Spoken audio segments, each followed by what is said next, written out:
나는 2015년도에 부동산이 반드시 올라가기 때문에 그렇게 예측한다 그러면 공공개발을 막았던 국민의힘이 잘못한 거죠. 왜 이거를 공공개발을 왜 막습니까?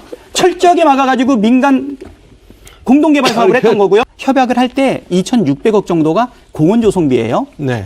그리고 이제 우선주로 1,800억. 이거는 이제 임대주택 부지죠. 근데 이거는 우선주 방식으로 가져가요. 네. 원가 2,600억 뭐냐면 이익이 안 나도 가져가는 방식이고요. 우선주 1,800억은 이익이 났을 때 우선적으로 가져가는 거죠. 그리고 이제 민간이 1,800억을 가져간대요. 그래서 대장동 개발 사업이 이익이 안 나는 사업이 아닙니다. 2015년도에도 6,200억의 이익이 난다고 예상을 하고 있어요. 근데 이 중에서 얼마를 가져가냐면 성남이 4,400을 가져가죠.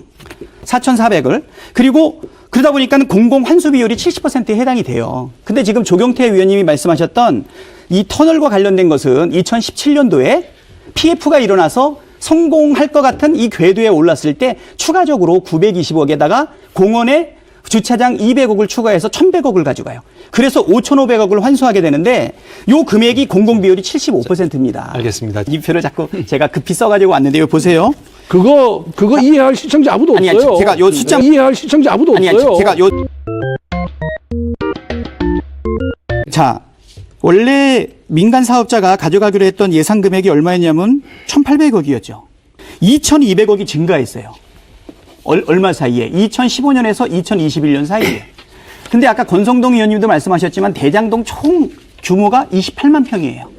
그럼 5년 사이에 부동산 가격이 100만 원이 올라갈 수도 있고 내려갈 수도 있죠.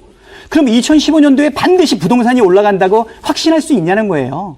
우리 이재명 시장이 아주 능력자지만 아니 부동산 가격을 6년 뒤를 어떻게 파악해요? 그래서 나는 2015년도에 부동산이 반드시 올라가기 때문에 그렇게 예측한다 그러면 공공개발을 막았던 국민의힘이 잘못한 거죠. 왜 이거를 공공개발을 왜 막습니까? 철저하게 막아가지고 민간 공동개발 사업을 했던 거고요. 또 하나 말씀드리면 요 2,200억은요. 28만 평이 100만 원만 올라가도 2,800억이 출렁거립니다. 그래서 만약에 볼게요. 만약에 10%가 올라갔다. 그러면 이익이 4,000억이 아니라 얼마가 되냐면 4,600억이 되어요. 근데 우리는 얼마 가져가죠? 고정적으로 5,500억 가져가죠? 그러면 비율이 몇 %냐면 환수율이 55%예요.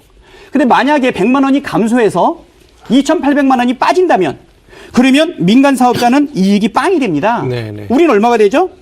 우리가 4,500억으로 줄어들어요. 그러면 이익률이 얼마냐? 우리는 100%가 됩니다.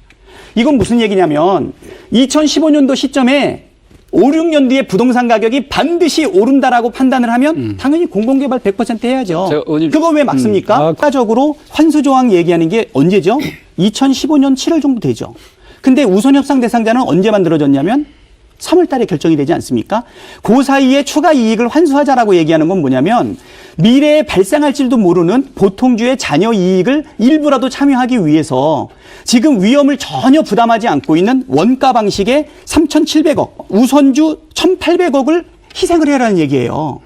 합리적이지 않다는 거죠. 공짜가 어디 있습니까? 추가 이익을 확보하기 위해서는 이익을 낮추거나 리스크를 부담을 해야 되는데 공모지침에 나와 있을 때 뭐라고 되어 있냐면 공원과 그리고 부지를 내놔라라고 정액으로 결정되어 있는 RFP에 따라서 공모 지침에 따라서 이미 우선 협상이 확정된 상태에서 추가 이익을 더 얻으면 어떠냐라고 하는 아이디어 정도 차원이었지 그거를 선택하는 것이 반드시 유리하지 않다는 거예요. 그리고 권성동 의원님께서는 추가 이익이 발생할 수 있는데 안 받으면 배임이다라고 하는 건데 배임은 뭡니까? 성남시나 도시개발공사의 이익을 민간 이익에다 주는 거 아니에요. 그 전혀 그렇지 않다는 거죠. 지금 실질적으로 민간이 4,000억의 이익을 가져와서 굉장히 많다라고 얘기하는데 그럼에도 불구하고 공사는 5,500억의 이익을 가져가고 이것도 58%를 확보를 해요. 아니 뭐가 그러니까 잠깐 정리하겠습니다. 도시개발공사에 손해를 끼쳤냐 이거죠. 이게 배임이 적용될 수가 없어요. 초과이익